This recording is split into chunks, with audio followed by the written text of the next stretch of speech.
ഓരോ പണ്ഡിതന്റെ മരണവും വലിയ മുസീബത്തുകളാണ് ദുനിയാവിൽ ഉണ്ടാക്കിക്കൊണ്ടിരിക്കുന്നത് എന്ന് നമ്മൾ തിരിച്ചറിയേണ്ടതുണ്ട്.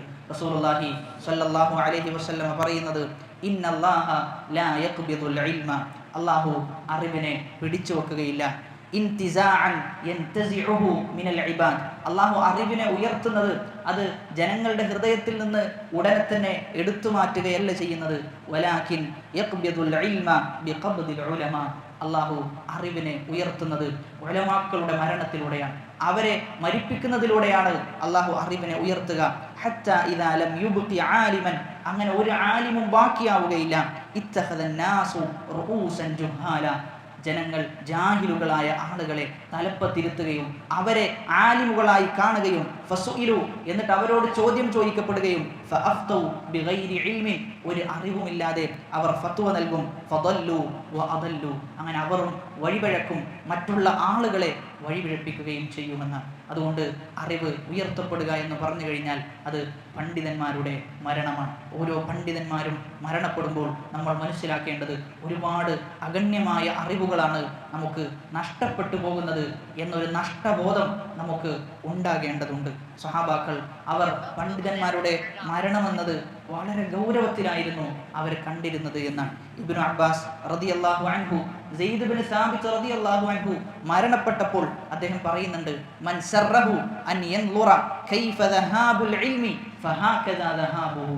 സെയ്ദ് ഇബ്നു സാബിത്ത് റളിയല്ലാഹു അൻഹുവിന്റെ മയ്യത്തിലേക്ക് ചൂണ്ടിക്കാണിച്ചുകൊണ്ട് അദ്ദേഹം ആളുകളോട് ചോദിക്കുകയാണ്, ആർക്കെങ്കിലും അറിവ് എങ്ങനെയാണ് നഷ്ടപ്പെടുക എന്ന് കാണണമെങ്കിൽ ദാ കണ്ടുകൊള്ളുക, ഇങ്ങനെയാണ് അറിവ് ഇല്ലാതാവുക, ഇങ്ങനെയാണ് അറിവ് ഉയർത്തപ്പെടുക എന്ന് നിങ്ങൾ മനസ്സിലാക്കിക്കൊള്ളുക എന്നാണ്. ഇബ്നു മസ്ഊദ് റളിയല്ലാഹു അൻഹു പറയുകയാണ്, അലൈക്കും ബിൽ ഇൽം, നിങ്ങൾ അറിവിനെ മുറുകെ പിടിക്കണം, ഖബ്ല അൻ യുഖ്ബൽ, ആ അറിവ് അല്ലാഹു അതിനെ എടുത്തു മാറ്റുന്നതിന് മുമ്പായി, വഖബ്ലുഹു ദഹാബു അഹ്ലിഹി, അല്ലാഹു അറിവിനെ പിടിച്ചു വെക്കുക എന്ന് പറഞ്ഞു കഴിഞ്ഞാൽ അറിവിന്റെ ആളുകൾ ദുനിയാവിൽ നിന്ന് വിട പറയുകയാണ് ചെയ്യുന്നത്. സഈദ് ഇബ്നു സയ്യിദ് റളിയല്ലാഹു അൻഹു, അദ്ദേഹത്തിന് ഒരിക്കൽ ഉമർ ഇബ്നുൽ ഖത്താബ് റളിയല്ലാഹു അൻഹുവിന്റെ മരണവാർത്ത കേട്ട സന്ദർഭത്തിൽ അദ്ദേഹം വല്ലാതെ പൊട്ടിക്കരയുകയും അദ്ദേഹത്തോട് ചോദിക്കുന്നുണ്ട്, മാ യുബ്കീക, എന്താണ് താങ്കളെ കരയിപ്പിച്ചത്? സഈദ് ഇബ്നു സയ്യിദിനോട് ചോദിക്കുകയാണ്, എന്തിനാണ് താങ്കൾ ഇങ്ങനെ കരയുന്നത്? ആ സന്ദർഭത്തിൽ അദ്ദേഹം കൊടുത്ത മറുപടി, അലൽ ഇസ്ലാമി അബ്കി, ഇസ്ലാമിന്റെ പേരിലാണ് ഞാൻ കരയുന്നത്. ഉമർ റളിയല്ലാഹു അൻഹുവിന്റെ മരണം എന്ന് പറഞ്ഞു കഴിഞ്ഞാൽ അത് ഇസ്ലാമിൽ ഉണ്ടാക്കിയ വലിയ വിടവാണ്, അത് ഇസ്ലാമിന്റെ വലിയ പതനമാണ് എന്ന് തന്നെ അദ്ദേഹം പറഞ്ഞു വെക്കുന്നുണ്ട്. അതുപോലെയാണ് ഓരോ പണ്ഡിതന്റെ മരണവും എന്ന് പറഞ്ഞു കഴിഞ്ഞാൽ. ഇബ്നു മസ്ഊദ് റളിയല്ലാഹു അൻഹു പറയുന്നത്, അതദറൂന കൈഫ യൻഖുസുൽ ഇസ്ലാം, ഇസ്ലാം എങ്ങനെയാണ് കുറഞ്ഞു പോവുക, ഈമാൻ എങ്ങനെയാണ് നഷ്ടപ്പെട്ടു പോവുക എന്ന് നിങ്ങൾക്കറിയുമോ? യകൂനു ഫിൽ ഖബീലത്തി ആലിമാൻ, ഒരു നാട്ടിൽ രണ്ട് ആലിമുകൾ ഉണ്ടാകും, രണ്ട് പണ്ഡിതന്മാരുണ്ടാകും. ഫയമൂതു അഹദുഹുമാ, ഒരാൾ മരണപ്പെടും. ഫയദ്ഹബു നിസ്ഫുൽ ഇൽം, അങ്ങനെ അറിവിന്റെ പകുതിയും നഷ്ടപ്പെട്ടു പോകും. വയമൂതുൽ ആഖർ, മറ്റൊരു ആലിമും മരണപ്പെടും. ഫയദ്ഹബു ഇൽമുഹും കുല്ലും, അങ്ങനെ എല്ലാ അറിവും നഷ്ടപ്പെട്ടു പോകുന്ന അവസ്ഥയുണ്ടാകും. എന്നിട്ട് പറയുന്നത്, രാപ്പകലുകൾ എത്ര തന്നെ മാറി മറിഞ്ഞാലും അവരുടെ വിടവ് നികത്തുക എന്നത് വളരെ പ്രയാസം നിറഞ്ഞ വിഷയമാണ് എന്ന് പറഞ്ഞു വെക്കുന്നുണ്ട്. ഇബ്നു അബ്ബാസ് റളിയല്ലാഹു അൻഹു സൂറത്തുർ റഅദിലെ 41-ാമത്തെ ആയത്ത് പാരായണം ചെയ്തുകൊണ്ട് വിശദീകരിക്കുന്നത്, അബലം യറൗ അന്നാ നഅതിൽ അർദ നൻഖുസുഹാ മിൻ അത്റാഫിഹാ, ഭൂമിയെ നാം ചുരുക്കി കൊണ്ടുവരുന്നു എന്ന് പറഞ്ഞ ആയത്തിനെ വിശദീകരിക്കുന്നിടത്ത് പറയുന്നത്, ഖറാബുൽ അർദി, ഭൂമിയുടെ നാശം എന്ന് പറഞ്ഞു കഴിഞ്ഞാൽ ബിമൗതി ഉലമാഇഹ, അവിടെയുള്ള ഉലമാക്കൾ മരണപ്പെടലാണ്. വഫുഖഹാഇഹ, ഫഖീഹുമാർ മരണപ്പെടലാണ്. വഅഹ്ലുൽ ഖൈരി മിൻഹ, അവിടെയുള്ള നന്മയുടെ ആളുകൾ മരണപ്പെടലാണ്. ഭൂമിയെ അതിന്റെ നാശം എന്ന് പറഞ്ഞു കഴിഞ്ഞാൽ സൂറത്തു അമ്മ, സൂറത്തു നബ വിശദീകരിക്കുന്ന സമയത്ത് നമ്മൾ പറഞ്ഞിരുന്നു, വൽ ജിബാല ഔതാദ, വൽ ജിബാല ഔതാദ, പർവ്വതങ്ങൾ എന്ന് പറഞ്ഞു കഴിഞ്ഞാൽ അത് ഭൂമിക്കുള്ള അതിനെ പിടിച്ചു നിർത്തുന്ന വളരെ പ്രധാനപ്പെട്ട ഘടകമാണ് പർവ്വതങ്ങൾ എന്നത്.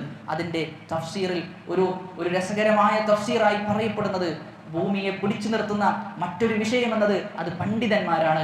ആ പണ്ഡിതന്മാർ മരണപ്പെട്ടു കഴിഞ്ഞാൽ ഭൂമിയിൽ ഫസാദ് ഉണ്ടാകും, ഭൂമിയിൽ കുഴപ്പങ്ങൾ ഉണ്ടാവും, അറിവില്ലായ്മ വർദ്ധിക്കും, അന്ധവിശ്വാസങ്ങൾ വർദ്ധിക്കും, ജനങ്ങൾ ആകമാനം ഇസ്ലാമിൽ നിന്ന് അകന്നുപോയി, ഈമാനിൽ നിന്ന് അകന്നുപോയി കുഫ്റിലേക്കും ബിദ്അത്തിലേക്കും എത്തിപ്പെടുന്ന അവസ്ഥയുണ്ടാകും എന്ന് പറഞ്ഞു വെക്കുന്നുണ്ട്. അതുകൊണ്ട് ഒരു അഹ്ലുസുന്നയിലെ ഒരു വ്യക്തി മരണപ്പെടുക എന്ന് പറഞ്ഞു കഴിഞ്ഞാൽ, അഹ്ലുസുന്നയിലെ പണ്ഡിതനല്ല, ഒരു വ്യക്തി മരണപ്പെടുക എന്ന് പറഞ്ഞു കഴിഞ്ഞാൽ അയ്യൂബ് സുഖ്തിയാനി റഹിമഹുല്ല പറഞ്ഞു വെക്കുന്നത്, ഇന്നി ഉഖ്ബിറു ബിമൗത്തി റജുൽ മിൻ അഹ്ലി സുന്ന ഫകഅന്നി അഫ്ഖിദു ബഅദ അഅദാഇ. ഞാൻ ഒരാളുടെ മരണവാർത്ത എനിക്ക് കേട്ട് കഴിഞ്ഞാൽ, അഹ്ലുസുന്നയിൽപ്പെട്ട ഒരു വ്യക്തിയുടെ മരണവാർത്തയെക്കുറിച്ച് ഞാൻ അറിഞ്ഞു കഴിഞ്ഞാൽ ഞാൻ മനസ്സിലാക്കുന്നത് എൻ്റെ ഒരു അവയവം നഷ്ടപ്പെടുന്നതിന് തുല്യമാണ് ഒരു വ്യക്തി മരണപ്പെടുക എന്ന് പറഞ്ഞു കഴിഞ്ഞാൽ. അങ്ങനെയാണെങ്കിൽ ഒരു പണ്ഡിതന്റെ മരണം എന്ന് പറയുമ്പോൾ അത് അതീവ ഗൗരവത്തിലാണ് നമ്മൾ കാണേണ്ടത്. പണ്ട് കാലത്തൊക്കെ സലഫുകളുടെ കാലത്ത് പണ്ഡിതന്മാർ മരണപ്പെട്ടാൽ അവർ പറയാറുണ്ടായിരുന്നു, ഇമാം ബുഖാരി റഹ്മഹുല്ല മരണപ്പെട്ട സന്ദർഭത്തിൽ അദ്ദേഹത്തെ കുറിച്ച് പറയുന്നത്, ലൗ ഖദിർതു അൻ അസീദ ഫീ ഉംരി മുഹമ്മദ് ബിൻ ഇസ്മായിൽ, ഇമാം ബുഖാരി റഹ്മഹുല്ലയുടെ വയസ്സെങ്ങാനും എനിക്ക് വർദ്ധിപ്പിച്ചു കൊടുക്കുവാൻ സാധിച്ചിരുന്നെങ്കിൽ ഞാൻ എൻ്റെ വയസ്സിൽ നിന്ന് ഒരു ഭാഗമെടുത്ത് അദ്ദേഹത്തിന് കൊടുക്കുമായിരുന്നു. ഫഇന്ന മൗതി യകൂനു മൗത റജുലിൻ വാഹിദിൻ, എൻ്റെ മരണം എന്ന് പറഞ്ഞു കഴിഞ്ഞാൽ അത് ഒരു വ്യക്തിയുടെ മരണമാണ്. എന്നാൽ വമൗതുഹു, ഇമാം ബുഖാരിയുടെ മരണം എന്ന് പറഞ്ഞു കഴിഞ്ഞാൽ ദഹാബുൽ ഇൽം, അത് അറിവ് നഷ്ടപ്പെട്ടു പോകലാണ്, അത് അറിവ് ഇല്ലാതായി പോവുകയാണ് ചെയ്യുന്നത് എന്ന്